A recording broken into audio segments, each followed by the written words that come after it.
ఇప్పుడు ఎవ్వరికైనా కూడా ఖచ్చితంగా ప్రభుత్వం ఉన్నప్పుడు వాళ్ళ హవా నడుస్తూ ఉంటది. అది వైఎస్ఆర్‌సీపీ అయినా, కూటమైనా. అయితే వైఎస్ఆర్‌సీపీ హయాంలో ఉన్నప్పుడు సరస్వతి పవర్ ప్లాంట్ పైన చాలా అక్రమాలు చేశారు జగన్మోహన్ రెడ్డి. మరి ఇప్పుడు ఆ అక్రమాలన్నిటికీ ఎండ్ పెట్టేందుకు మాత్రం పవన్ కళ్యాణ్ ముందుకొచ్చారని చెప్పొచ్చు.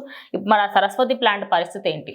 సో ఖచ్చితంగా మనం రాజకీయాలు అని మాట్లాడుకుంటే ఇండియాలోనే కాదు వరల్డ్‌లోనే వరస్ట్ నాయకుడు ఎవరైనా ఉన్నారంటే అది మన జగన్మోహన్ రెడ్డి గారే. ఎందుకంటే ఆయనకి పదవి ఎక్కి తొక్కాలి అనే ఉద్దేశం తప్ప వచ్చినాక ఏం చెయ్యాలి, ఎలా వ్యవస్థని మనం చేసుకోవాలి, ఎలా అభివృద్ధి చేయాలి, ఎట్లా వాళ్ళని పునరుద్ధరించాలని ఆ ఆలోచన లేదు. ముందుకు తీసుకెళ్లకుండా ఎంతసేపు మన డిక్టేటర్షిప్ ఏంటి, మన కమాండ్ ఎలా ఉండాలి, మన చెప్పు చేతలో అందరూ ఎట్లా ఉండాలి, మన మోచేతి నీళ్ళు ఎలా తాగాలి, మన నాయకులకు కూడా అంటే ఇప్పుడు ఒక రాజకీయ నాయకుడికి స్వార్థం ఉంటుంది, పోన్లు మన పార్టీ వాళ్ళు బతుకుతారు అనే విధంగా. సో ఈయన గద్దెక్కిన తర్వాత ఆయన పార్టీ వాళ్ళు తూ అని ఉమ్మేసే రేంజ్ లో చేశారనమాట. ఆ విధంగా ముఖ్యమంత్రి అంటే ఇప్పుడు దాకా అలాంటి ఒక ముఖ్యమంత్రిని మరి ప్రపంచం బయట దేశాల్లో ముఖ్యమంత్రులు ఉంటారో లేదో నాకు తెలియదు, కానీ ఇలాంటి ముఖ్యమంత్రి అయితే ప్రపంచ దేశాల్లో ఎక్కడా లేడు. ఒక వరస్ట్ ముఖ్యమంత్రి అని చెప్పొచ్చు ఖచ్చితంగా.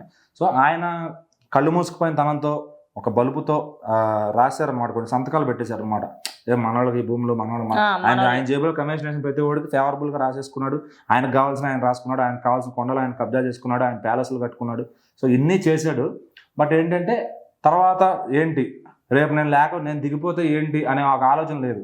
జీవితకాలం నేనే ఉంటాను అనుకున్నాడో ఏమో కానీ ఇష్టం వచ్చినట్టు సంతకాలు, ఆ సంతకం ఒకటే వచ్చు, చదువు రాదు, ఇంటర్ పేపర్లు దొబ్బేసిన వాడికి ఇంకా అంతకన్నా సంతకం పెడుతుంది తప్ప అంతకన్నా ఇంకేం రాదు. సో అట్లాంటి వాడికి ఇట్లా భూములు అవన్నీ కబ్జాలు చేయడం, ఆ ప్లాంట్లు కబ్జాలు చేయడం, అవన్నీ అవి చేయడం మాత్రమే వచ్చనమాట. సో ఇప్పుడు మొత్తం మళ్ళీ కూటమి ప్రభుత్వం అధికారంలోకి వచ్చినాక సో ఆ జగన్ చేసిన తప్పులన్నింటినీ సరిదిద్దుతున్నారు.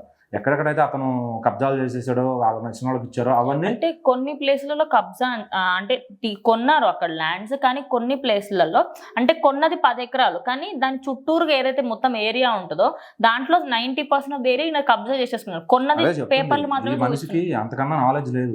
రేపు అనే రోజు ఎలా ఉంటుందని గ్రహించలేకపోయాడు.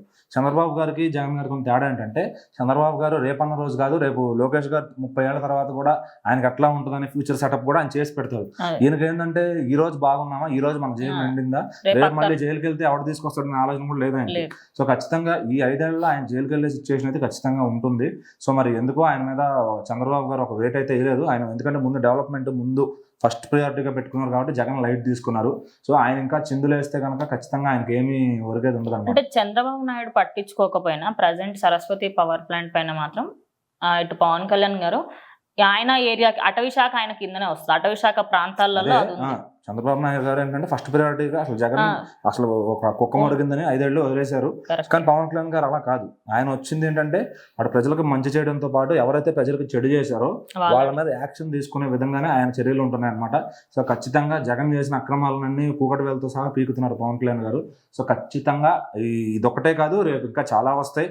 అన్నిటిని మార్చి రాస్తారు.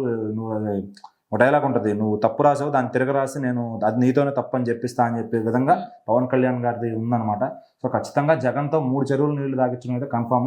చంద్రబాబు గారు లైట్ తీసుకున్న పవన్ కళ్యాణ్ గారు ఖచ్చితంగా లైట్ తీసుకోరు. ఈ సరస్వతి భూములే కాదు, లక్ష్మీదేవి భూములు ఏమున్నా కానీ మొత్తం అన్ని కూడా పవన్ కళ్యాణ్ గారు జగన్ గారు మింగిందంతా కక్కిస్తారు.